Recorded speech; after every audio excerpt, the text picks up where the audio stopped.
تجھ کو دوزخ سے بچائیں گی تیری یہ بیٹیاں. نحمدہ ونصلی علی رسولہ الکریم، اما بعد. السلام علیکم ورحمۃ اللہ وبرکاتہ. حضرات گرامی، محرم الحرام اسلامی سال کا پہلا مہینہ ہے. اس مہینے میں بڑے بڑے واقعات پیش آئے ہیں، جہاں یہ مہینہ اپنے اندر ایثار و قربانی اور شہادت کا پیغام لیے ہوئے ہے. وہیں اسلامی سال کا آخری مہینہ بھی ہمیں شہادت کا پیغام دیتا رخصت ہوا ہے، کیونکہ اسلامی سال کے آخری مہینے کی 18 تاریخ کو داماد رسول حضرت عثمان غنی رضی اللہ عنہ کو ظالموں نے شہید کر دیا. ان پر مسجد نبوی کے دروازے بند کر دیے گئے، مدینے کی گلیاں ان پر تنگ کر دی گئی، ان کو گھر میں نظر بند کر دیا گیا، حتیٰ کہ کھانا اور پانی پہنچانے پر بھی پابندی عائد کر دی گئی. مسلسل 40 دن تک ان پر ظلم و ستم کے پہاڑ توڑے جاتے رہے. جب اس سے بھی جی نہیں بھرا تو ان ظالموں نے داماد رسول کو بڑی بے دردی کے ساتھ شہید کر دیا. ان کی نعش کی بے حرمتی کی، جنازے پر پتھر برسائے. حضرات گرامی، اب اسلامی سال کا پہلا مہینہ شہادت کا پیغام دیتا ہوا ہم پر سایہ فگن ہوا ہے. محرم الحرام کی پہلی تاریخ کو سیدنا حضرت عمر فاروق رضی اللہ عنہ کو شہید کر دیا گیا.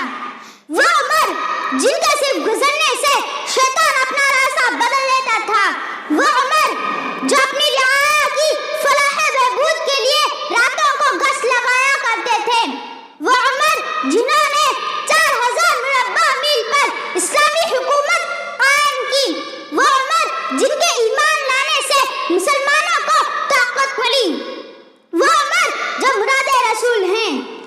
انہوں نے یکم محرم الحرام کو جامع شہادت نوش فرمائی.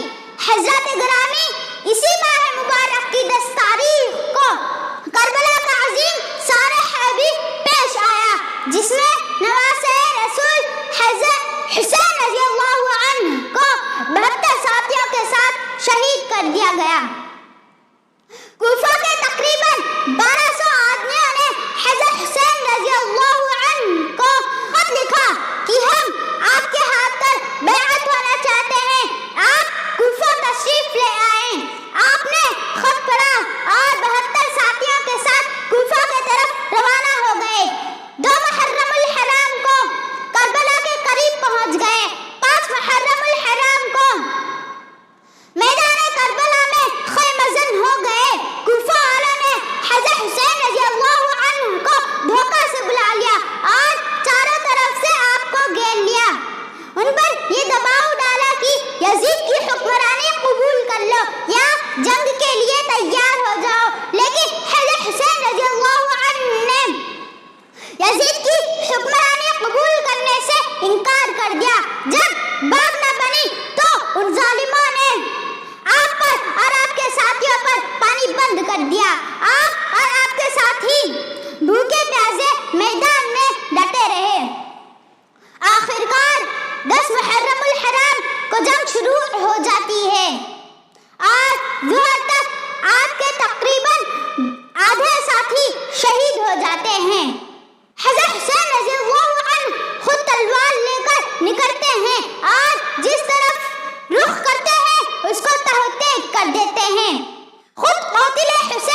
ڈھول تاشے سے محرم کو منانے والے، غم سے شودا کی بڑی دھوم مچانے والے، تعزیہ اور سواری کے اٹھانے والے، باغ اور شیر کو نچانے والے، چاند جب ماہ محرم کا نظر آتا ہے، کیا تیرے جسم میں شیطان اتر آتا ہے؟ غم جنہیں ہوتا ہے وہ ڈھول بجاتے ہیں کہیں، دوسروں کی طرح تہوار مناتے ہیں کہیں، وہ خرافات کا بازار لگاتے ہیں کہیں، ڈھول باجے سے بھی میت کو اٹھاتے ہیں کہیں۔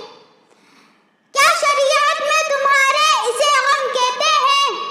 غم نہیں ہے تو خوشی اور کسے